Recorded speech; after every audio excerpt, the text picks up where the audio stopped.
আসসালামু আলাইকুম। রান্নাঘরের রং চ্যানেলে আপনাকে স্বাগত। আজকের ভিডিওতে আমি আপনাদেরকে কিভাবে সহজ পদ্ধতিতে বাড়িতে বাদাম ভর্তা করে খাবেন তা করে দেখাবো। বাদাম ভাজার জন্য আমি একটি কড়াই নিয়েছি। কড়াইটি হালকা আঁচে কিছুক্ষণ গরম করে নেবার পর প্রয়োজন মতো পরিমাণে বাদাম নিয়ে নিলাম।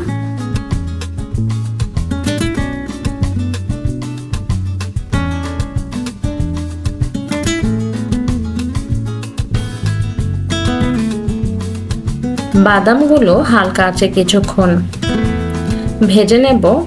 বাদাম ভাজার সময় খেয়াল রাখবেন বাদামগুলো যেন খুব বেশি ভাজা না হয় বা পুড়ে না যায়। এরপর আমি বাদামগুলো ঠান্ডা করার জন্য আরেকটি পাত্রে ঢেলে নিলাম। বাদামি ভর্তার জন্য আমি 4-5টি শুকনা মরিচ হালকা আঁচে ভেজে নিচ্ছি। এরপর আমি বাদাম ভর্তার জন্য একটি বাটনা ব্যবহার করছি। বাটনায় লবণ, শুকনো মরিচ দিয়ে বেটে নিচ্ছি।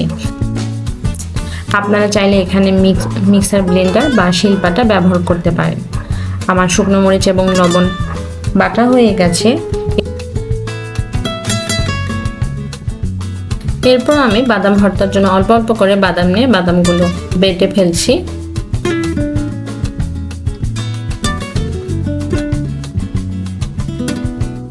এই পর্যায়ে আমার পুরো বাদাম বাটা হয়ে গেছে।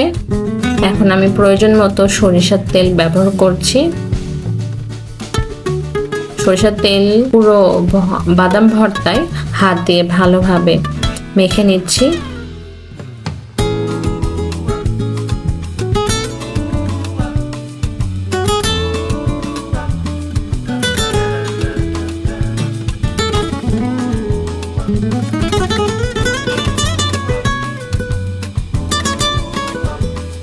এখানে আমি বাদাম ভর্তায় প্রয়োজন মতো পেঁয়াজ ব্যবহার করছি।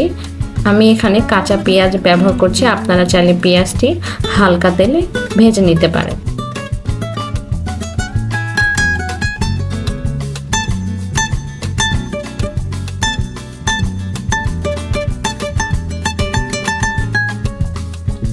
আমার বাদাম ভর্তাটি তৈরি হয়ে গেছে। ভিডিওটি দেখার জন্য আপনাকে অসংখ্য ধন্যবাদ। এরকম আরো মজাদার সুস্বাদু রান্নার ভিডিও দেখতে চাইলে আমার চ্যানেলটি সাবস্ক্রাইব করে রাখুন।